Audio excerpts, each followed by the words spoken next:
Bona gent, vingueu d'on vingueu, acosteu-vos.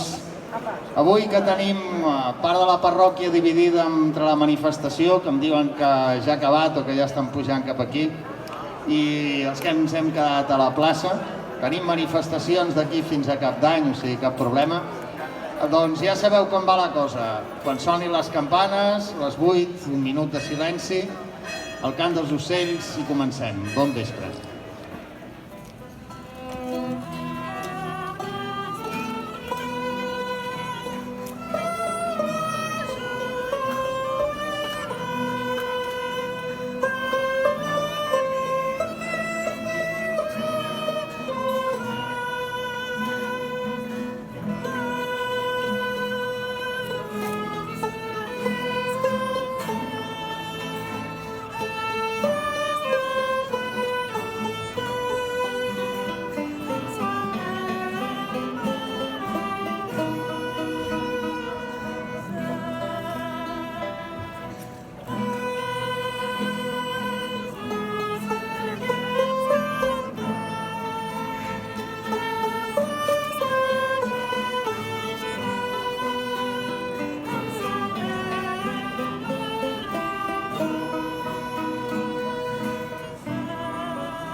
Violències masclistes, o per ser més precisos, el Dia Internacional per l'Erradicació de la Violència vers les dones. Difícil és parlar-ne i per això ho faran Dones Gràcies República d'aquí uns instants.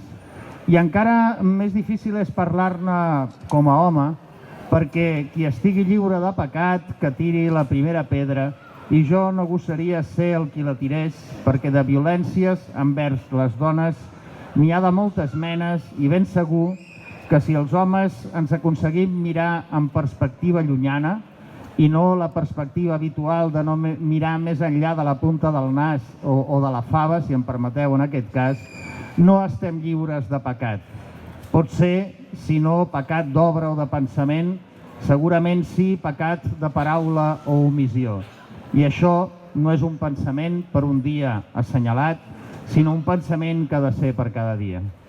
Al marge del que puguem pensar del valor d'aquests dies assenyalats plens de bones intencions, declaracions de dojo i soroll mediàtic arreu, després de guardar un gens respectuós silenci la resta de l'any que no serveix, i que també està ple d'altres dies assenyalats que es perden entre altres sorolls, doncs va bé que si més no un dia, encara que hagués de ser un dia rere l'altre, ens posem a recordar les violències, a repensar-les, a fer-les presents, a no oblidar la seva persistència, continuïtat, canvis i modernitzacions de forma i alhora les moltes formes d'erradicació que tenim a l'abast. Avui, precisament, en tenim una part de la parròquia, com deia abans, dividida entre la manifestació que ha començat fa una estona i l'acte de la plaça que fa estones llargues que dura. Avui a VilaWeb, Neus Climent publica un article periodístic que diu molt millor del que puguem dir aquí el que toca. Diu, entre altres coses, la normalització de la violència masclista quotidiana és un dels grans assumptes pendents que tenim com a societat. La conscienciació sobre la violència de gènere a les institucions, als mitjans o al cinema s'ha centrat generalment en una violència molt visible, explícita i física, que només representa una part de l'experiència en què es pot convertir una relació de maltractament. Això porta sovint a tòpics malentesos i comentaris que jutgen les dones a partir de prejudicis. A vegades costa d'entendre, per exemple, per què la dona no deixa la seva parella o per què torna amb ell si li fa mal. Aquest fenomen s'explica molt bé amb la metàfora mal anomenada síndrome de la granota bullida. Si s'intenta ficar una granota dins una olla amb aigua bullent, l'animal saltarà fora de seguida. Però si l'aigua és freda i a poc s'augmenta la temperatura, la granota s'hi quedarà i morirà bullida. Aquesta al·legoria explica perfectament com funciona la violència masclista, que no comença de sobte, si fos així, qualsevol dona fugiria ràpidament, sinó que actua de manera gradual. Després de desenvolupar aquests conceptes en un article que us aconsellem de llegir complet i fent-ho de forma acurada i destacant la violència estructural instaurada, acaba dient: és a partir d'aquesta estructuralitat que reflecteix la metàfora de la granota bullida que els experts proposen de centrar-se en la responsabilitat social i en una participació més forta dels homes. Seria important que hi hagués un canvi cultural, sobretot en la mirada masculina respecte a les violències quotidianes. D'exemples d'aquesta violència transcendeixen, com deien, els escabrosos, els sagnants, per allò que ven més quan més sang i fetge té la notícia. Però no resoldrem ni aquestes violències ni les altres si no parem esment als petits detalls que també hi són. I un exemple aparentment trivial. Els usuaris de Netflix podeu veure una pel·lícula que reviu la història dels científics i científiques que entre els anys 70 i 80 van desenvolupar la fecundació in vitro. La pel·lícula, que es diu Joy, amb els tocs progressistes habituals en les produccions de Netflix, centra l'acció en l'activitat de la infermera cap de laboratori, la Jeanne Purdy, sense la qual la investigació no hauria reeixit. En diversos moments de la pel·lícula sentim la reivindicació del Premi Nobel Robert Edwards, que era l'únic supervivent dels 3 investigadors, perquè el nom de la infermera Jeanne Purdy s'incorpori a la placa commemorativa que es va posar a l'hospital on es van fer les investigacions. Al final de la pel·lícula veiem, doncs, la placa on ja surt el nom de la dona i ens diuen que va ser posada el 2018. El que no diu la pel·lícula, però, els de Netflix són progres, però també són bonrotllistes, que ja el 2013 es va fer una nova placa i que tampoc hi van posar aleshores el nom de la infermera. El 2013, que d'això fa 4 dies, i ja n'estaven farts de parlar del paper de la dona, del patriarcat, de les violències i de tot plegat perquè algú hagués pres la decisió correcta. Si no es va fer el 2013, podem pensar que senzillament no per falta d'informació, sinó perquè no van voler-ho pas. I això també és violència. Poseu-la als pecats d'obra, als pecats de pensament, de paraula i d'omissió, perquè els té tots alhora. Doncs aleshores pensem, parlem, obrem, sense ometre res de res. Bon vespre.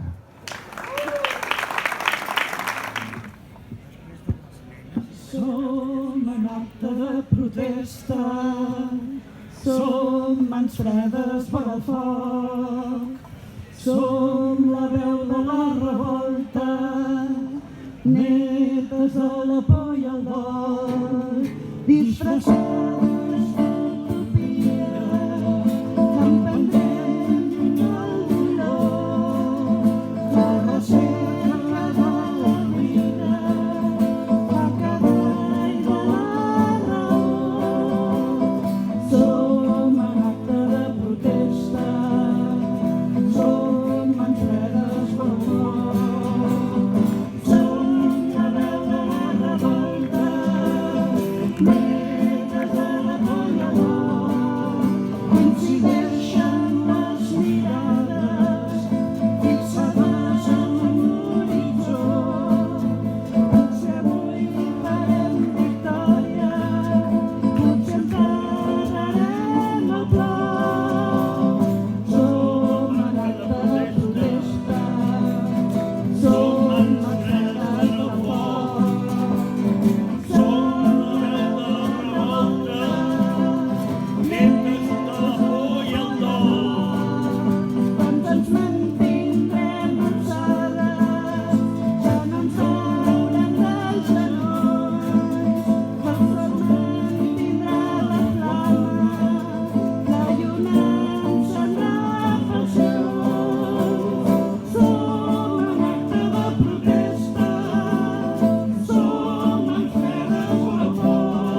som mans fredes vora el foc, som la veu de la revolta, lluites de la por i el món. Les dones Gràcia República us volem fer un petit recordatori del que és la violència masclista, que és aquesta xacra persistent que tenim a la nostra societat.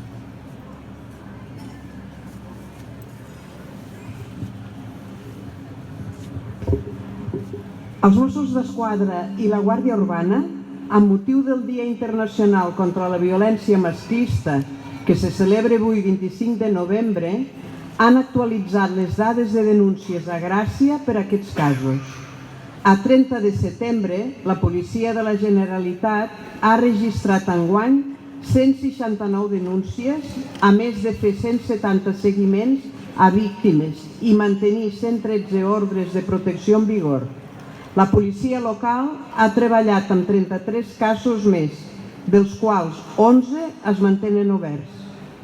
Les dades són similars a les d'anys anteriors, 261 el 2023, 240 el 2021 i el 2020 155. Pel que fa a nivell estatal, les víctimes mortals per violència masclista han estat de 40 confirmades fins a l'11 de novembre de 2024, xifra que s'eleva a 1.285 des del 2003, any en el que van començar a comptabilitzar-se les estadístiques oficials del país. El Dia Internacional contra les Violències Masclistes es va establir el 1981 durant la primera trobada feminista de Llatinoamèrica i del Carib i té les seves arrels en el 25 de novembre de 1960 a la República Dominicana, quan les germanes Mirabal, 3 activistes polítiques, van ser torturades i assassinades per ordre del dictador Rafael Trujillo degut al seu activisme en defensa dels drets de les dones. Aquest acte de violència es va convertir en un símbol de la lluita i la resistència de les dones a tot el món. De totes les formes de violència masclista, les violències sexuals són les més prevalents, les més invisibilitzades i les més naturalitzades. Tot això fa de les violències sexuals un component central del patriarcat. No tenen a veure amb el sexe, sinó amb el poder. El poder de cosificar, d'humiliar, de dominar, de disciplinar, de generar por i de restringir la llibertat de les nenes, les adolescents i les dones. També el poder de produir un sentiment de vergonya per haver patit una agressió sexual, el poder de responsabilitzar i culpabilitzar les víctimes, les supervivents, com anava vestida, què havia consumit, en quin lloc estava, si anava sola, en lloc d'assenyalar l'agressor com a únic responsable. O el poder de posar en dubte la intenció de les denunciants i, de manera cabdal, el poder de crear un imaginari en què les agressions les comet un desconegut a l'espai públic, amb perfil psicòpata i depravat, malgrat que la major part de les agressions, especialment aquelles més greus, ocorren en espais considerats privats i segurs, i els agressors més habituals no tenen perfil concret. Les cometen amics, parelles, companys d'estudis o de feina, veïns, familiars o referents propers. Els moviments feministes d'arreu del món s'han rebel·lat contra aquest poder patriarcal. T'han assenyalat les causes i les conseqüències de les violències sexuals i n'han identificat les diverses expressions en tots els àmbits en què ocorren: familiar, de la parella, social o comunitari, laboral, educatiu, digital o polític. També han denunciat la cultura de la violació, que normalitza i accepta la violència sexual envers les dones, i han generat una onada de sororitat per reconèixer la veu de les dones que denuncien i per acompanyar-les. Simultàniament, els feminismes han impulsat 2 grans canvis. En primer lloc, han posat el consentiment al centre. La llibertat sexual inclou practicar sexe tan sovint com es vulgui i amb qui es vulgui, així com rebutjar fer-ho. Això interpel·la tota la societat i especialment els homes, perquè es desprenguin dels estereotips i dels rols de gènere en què els socialitza el patriarcat, perquè aprenguin a identificar en ells mateixos i en el seu entorn d'amistats, familiars i companys de feina o d'oci totes aquelles actituds i conductes que legitimen, banalitzen o que directament constitueixen violència sexual. I en segon lloc, han exigit que es faci efectiva la diligència deguda dels poders públics i que s'erradiqui tota forma de violència institucional. Una responsabilitat que abasta tant les polítiques de prevenció com les de reparació, les quals han d'estar suficientment dotades de recursos econòmics i requereixen la màxima col·laboració i cooperació interinstitucional i social.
El passat dilluns us recomanàvem, i no és que estiguem fent propaganda de canals televisius i tota aquesta història, però és el segon que surt avui, que durant aquesta passada setmana HBO Max, o Max, o com es digui ara, emetia ja internacionalment el documental Surveilled, sota escolta, del periodista Ronan Farrow, que està basat principalment en l'ús d'eines d'espionatge com Pegasus i dedica una part importantíssima al cas del Catalangate.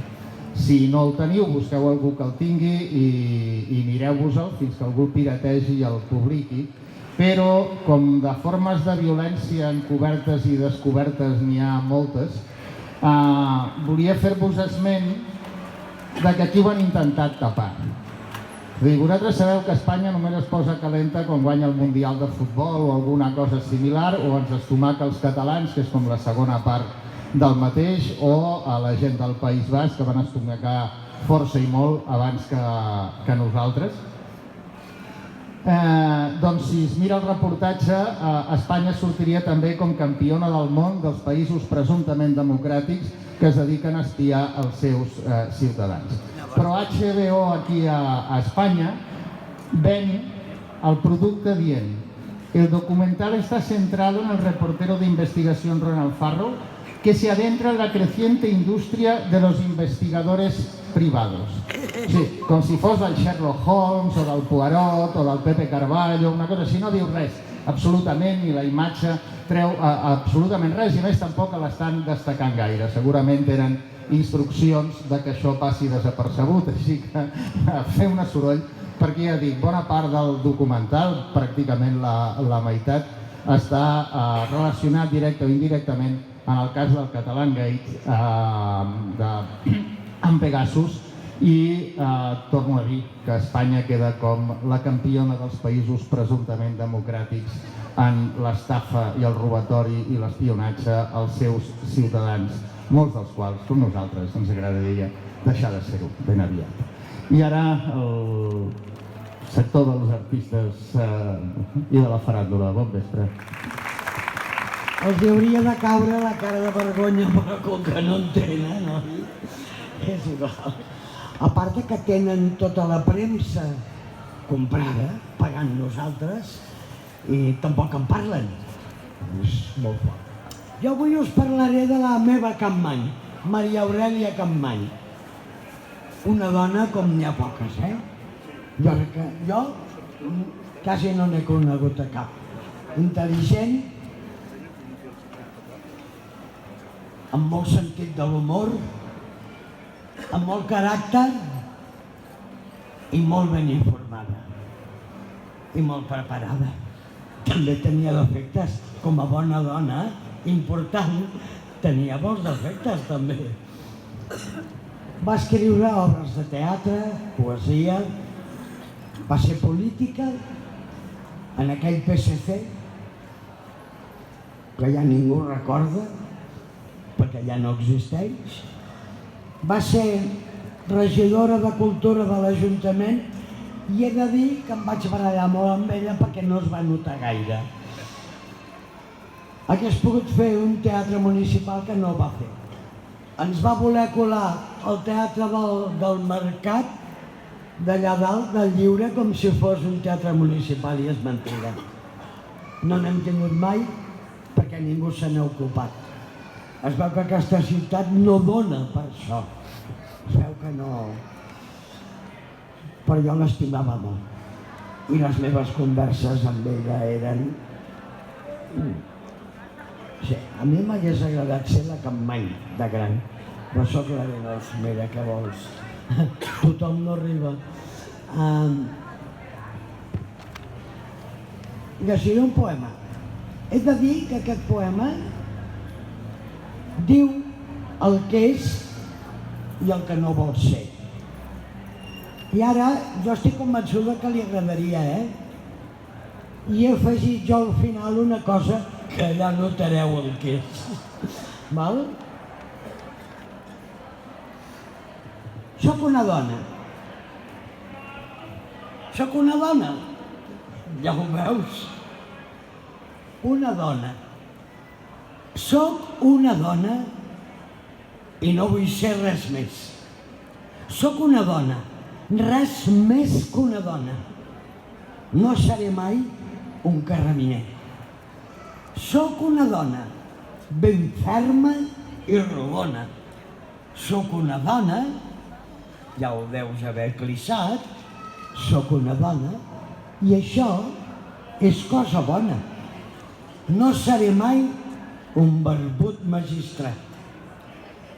Soc una dona amb 2 pits i una poma. Soc una dona amb l'hormona que cal. Soc una dona, i això ja no és broma. No seré mai capità general. Soc una dona i n'estic ben contenta. Soc una dona i no hi trobo entrebanc. Soc una dona i això ja m'orienta. No seré mai directora d'un banc. Soc una dona i amb bona harmonia soc la mestressa del meu propi cos. No seré bisbe ni tampoc policia, però seré futbolista, cosa que em posa de molt bon humor. Això és el que he afegit jo, el futbolista, però li encantaria, us ho juro. Adéu, gràcies, Capmany. Avui falta un mes pel 25 de desembre, fum, Nadal.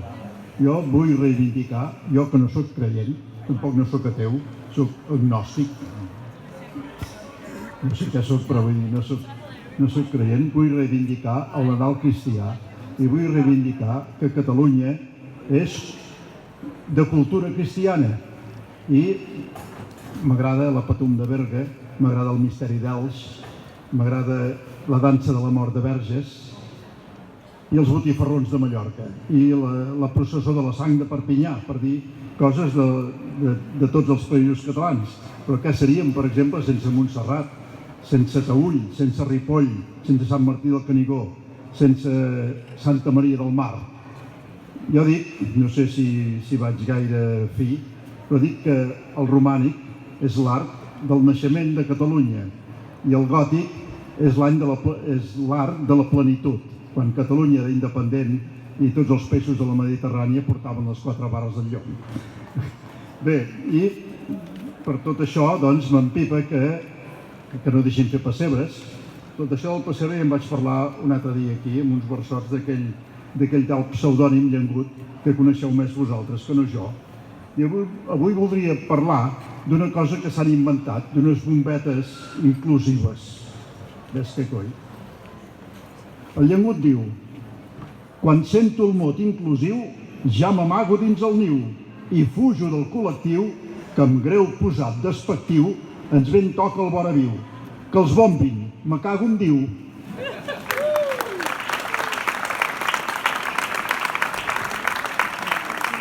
Què hi farem? Si no hi fotem una mica d'ironia, La ironia ens salvarà, deia aquest pseudònim. Mira, la campana ens aplaudeix. Però també voldria dir alguna cosa una mica transcendent de Nadal. I en el centenari de la mort de Joan Salvat Papasseit, doncs us diré Nadal de Salvat Papasseit. I tots aquests dies, si estic d'humor, aquests altres dilluns, miraré de dir altres poemes d'altres poetes de Nadal. Nadal de Salvat Papasseit.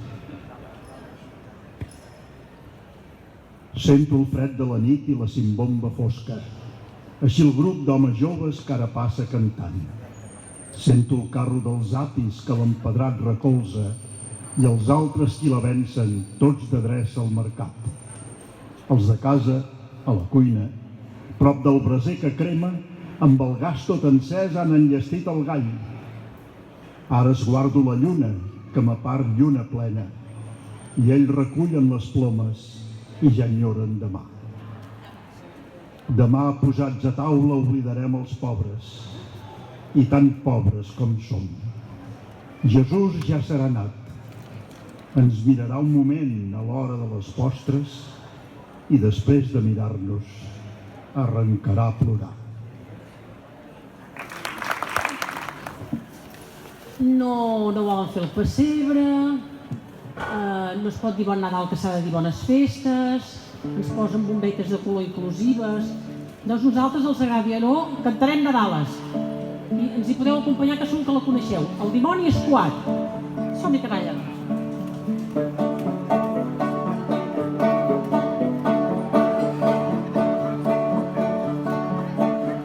Allà sota una penya n'és nat un Jesuset, nuet, nuet. Allà sota una penya n'és nat un Jesuset, nuet, nuet. Que és fill de mare verge i està mig mort de fred, nuet, nuet. Ja està mig mort de fred. El bon Josep li deia: Jesús, que esteu fredet, pobret, pobret. El bon Josep li deia: Jesús, que esteu fredet, pobret, pobret. La verge responia: per falta de briguet, pobret, pobret, per falta de briguet. Pastors hi arribaven allà a la mitjanit, cric, cric, cric, cric. Pastors hi arribaven allà a la mitjanit, cric, cric, cric, cric. Veient que tots hi anaven, del gran fins al més xic, cric, cric, cric, cric, del gran fins al més xic. Per allà vora passava un dimoni escuat, patrec, patrac. Per allà vora passava un dimoni escuat, patrec, patrac. Sentint tanta gatzara, a dins se n'és ficat, patric, patrac, a dins se n'és ficat. damunt, patim, patum. Els pastorets en veure'ls s'hi tiren al damunt, patim, patum. I tantes li mesuren que el deixen mig difunt, patim, patum, que el deixen mig difunt. Aquí farem pessebre i direm bon Nadal, que és el que cal. Aquí farem pessebre i direm bon Nadal, que és el que cal.